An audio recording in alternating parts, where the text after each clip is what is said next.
Hey guys, and welcome to my review of the Sennheiser Momentum headphones, which is Sennheiser's latest portable flagship, I guess. And yeah, I want to jump straight in. I don't want to really talk about what the accessories are with it and how the build is, because that's what I've covered in my unboxing. So if you want to check that out for more of the physical sides, this will be more of a review on sound quality and a few other little things that I've picked up along the way when using this headphones. Let's jump right in. I will first of all talk about a couple of physical factors anyway, and the first one of them will be comfort. And from the look of the ear cups, you might think they look more super, or look more like they'll sit on your ear rather than circle more, but my ears do fit in them, not completely engulfing my ears like some headphones do, like my HD 580s do, but they do. My ears do fit in, and this soft material on the ear pads is really comfortable on your head, and I found these to be amazingly comfortable.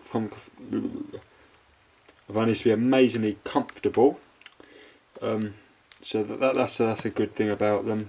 They're really easy to adjust, and they got to my size of my head perfectly. I didn't have any problems in the form of comfort, which is definitely a good sign. Isolation is the second and last physical factor I'll talk about, and I'll say that they did fairly well. My Rocket R shields definitely do a lot better, but yeah, they done the job. I heard a little bit outside. I wouldn't want to take them on an aeroplane, but you know, they do better than any on-ears I've tried, apart from the R shields, and they do as well as a few active noise cancelling I've heard, and they don't do that much worse than the UE900s on active noise cancelling. So these are all bonuses, and they don't leak like the UE9000s. So that's that. Let's get on to the sound quality. The sound quality is, of course, the most important bit for me anyway, and for most of you, I think, like me, are all about the sound quality in a earphone. And I think this is one of the places that the Momentum's really do impress in terms of sound quality.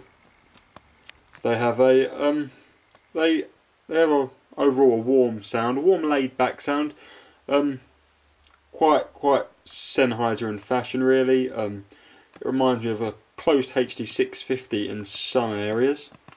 Starting with the soundstage, I've seen a lot of people complain about the soundstage of these headphones, and I personally am not going to complain. Because at the end of the day, I think people were more hoping for a portable HD 800 in terms of soundstage, and I don't think that's really ever going to happen with a truly portable headphone, even though I would love that.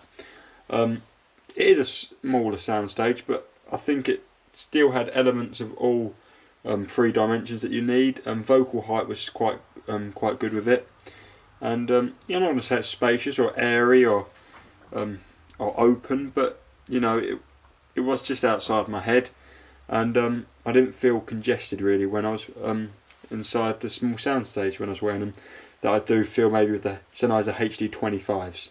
So I won't worry too much about it. The bass has a warm, smooth, bouncy mid bass. It can be a bit bellowy at times, but it's not huge enough to really be boomy or slow. But I wouldn't say it's a fast mid bass.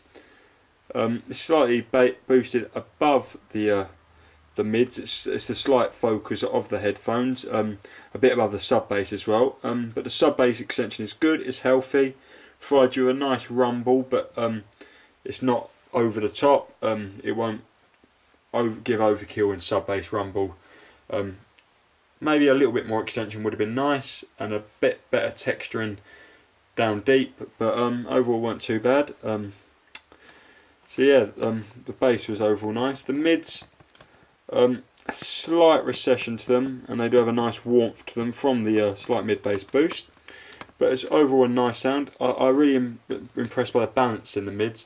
between the high mids and the low mids, which gives a real honesty and naturalness to the vocals that you hear, which is great. And as I said, the vocal height is very good. Timbre in the mid range was also very good. Now, I would be lying if I said at times I didn't wish there was a bit more mid presence, because there was. I did sometimes just want in some genres that little bit more energy, a little bit more dig in the mids, a bit more rawness to the vocals, with a bit more power. If you sort of see what I'm saying, but you know, overall it weren't anything to really get upset about. The treble is in typical Sennheiser fashion. It's that relaxed, smooth, not in your face treble with a little sparkle, a slight lack of extension, but overall is very smooth. Not bad detailing, but this could be better. No grain to it, I don't think. And again, quite balanced with the rest. So overall, I think they sounded very good as well.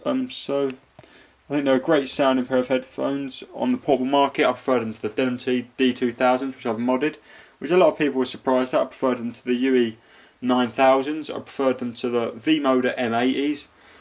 They whitewashed the TMA ones, so that they sound a lot better than most of the best portable headphones. I prefer them to the HD25s and Amperia, but I think that's more personal taste. Obviously personal taste comes into this, it's subjective of course, but I found these to be perhaps the best portable headphone I've ever heard, bar maybe the Bayon Dynamic DT1350. So yeah, not shabby at all. I'd recommend picking these up because they look great, they sound great, they're built great, it's a great package. I think these will impress an audiophile, these will impress a general consumer. So yeah, I'd love to see the general consumer wearing these over Beats by Dre, and audios will also enjoy them as much as I have. So yeah, great headphone, and I hope you've enjoyed my review.